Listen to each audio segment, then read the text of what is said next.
안녕하세요. 여러분의 출근길 파트너 라디오 동서남북 김서영입니다. 내년 4월의 국회의원 선거에서 강원도는 현재 8석인 지역구 의석수를 지킬 수 있을까요? 선거제 개혁에 가장 적극적인 정의당은 국회의원 정수를 10% 늘리자고 합니다. 현행 지역구 의석을 그대로 유지하고 비례의석을 늘리자는 건데요.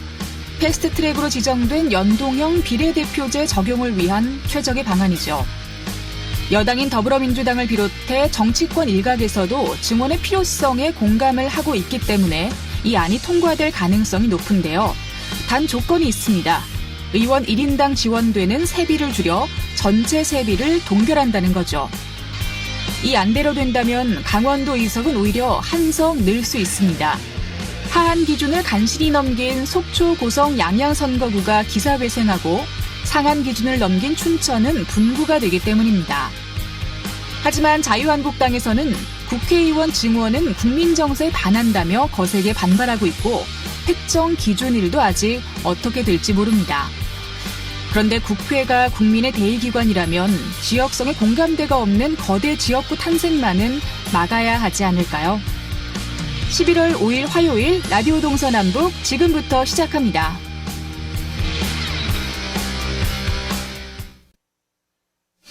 네, 라디오 동서남북 오늘도 아침 신문으로 시작합니다. 화요일의 뉴스 메신저죠. 강원일보 윤종현 기자와 연결돼 있습니다. 안녕하십니까?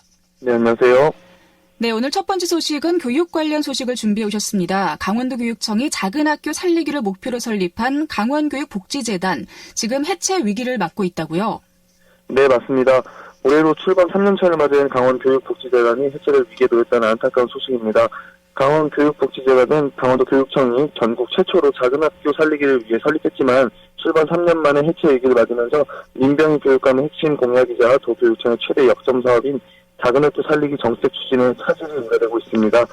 세부적으로 도교육청은 지난달 말 강원교육복지재단의 내년 재단 수령금 20억 원의 예산 편성이 불가하다는 통보를 알렸는데요. 재단 운영비와 인건비를 비롯해 사업비의 90% 이상을 도교육청 출원금에 의존했던 재단은 교육청의 출원금 지원 중단으로 내년부터 사실상 각종 사업 추진이 어려울 뿐만 아니라 재단 운영 자체도 불투명해진 상황입니다. 네. 사실 이 강원교육복지재단이 도교육청의 의지로 설립이 됐었는데 참 또 아이러니하게도 도교육청의 지원이 중단되면서 해체 위기를 맞은 것 같아요. 지금 이 재단의 설립 과정은 어땠나요?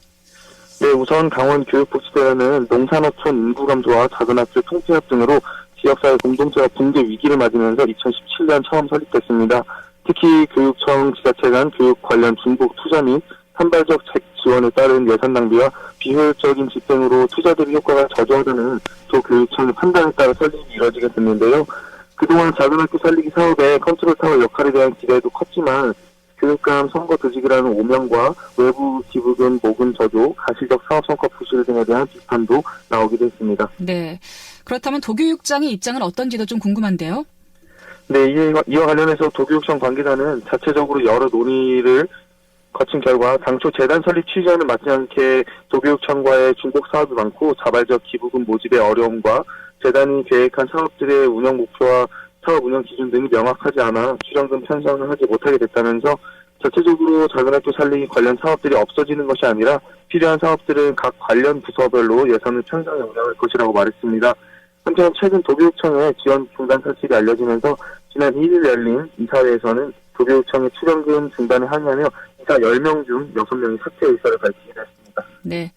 자, 그리고 두 번째 소식 들어보겠습니다. 최근 아프리카 돼지열병 차단 작전으로 발생한 멧돼지 사체 처리 방법이 지금 문제가 되고 있는데요.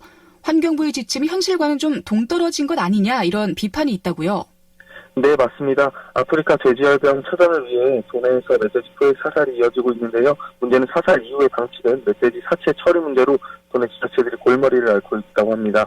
이는 환경부가 지난달 28일부터 야생 멧돼지 아프리카 돼지열병 표준 행동 지침을 시행하면서 잡은 멧돼지에 대해 식용으로 쓰거나 매매하는 것을 금지시키고 자치단체 등에 신고한 후 매립하도록 했지만 정작 환경부에서 멧돼지 사체 매입비와 처리 인건비 등에 대한 지원 방안을 수립하지 않았기 때문으로 보입니다. 더욱 현장에서는 산속에서 100kg 안팎의 멧돼지를 사살 또는 포획 이후 엽사 몇 명이 이동과 매립까지 하는 것이 현실적으로 어려운 데다 현장에서 매립을 한다고 해도 엽사 혼자서 땅을 1에서 2m가량 파고 묻어야만 해서 상당한 시간과 노력이 필요하다는 지상까지 나오고 있습니다. 네. 그 지자체 공무원들한테 사채 처리를 좀 요청하면 안 될까 하는 생각도 드는데요. 이게 현실적으로 어렵나요? 네, 아무래도 그런 것 같습니다. 자치단체에 신고를 하더라도 관련 담당 공무원들도 멧돼지 사채 처리에 대해서 난색을 취하고 있다는 점이 얘기가 많이 나오고 있는데요. 이는 공동 매립을 할 경우에 주민 반대 등으로 기존 매립장이나 임시 매립장 확보해야 되는데 그것조차도 좀 불가능한 현실이고요. 현장 매립의 경우에는 현행 인력 부족으로는 아직 역부족인 상황으로 보입니다.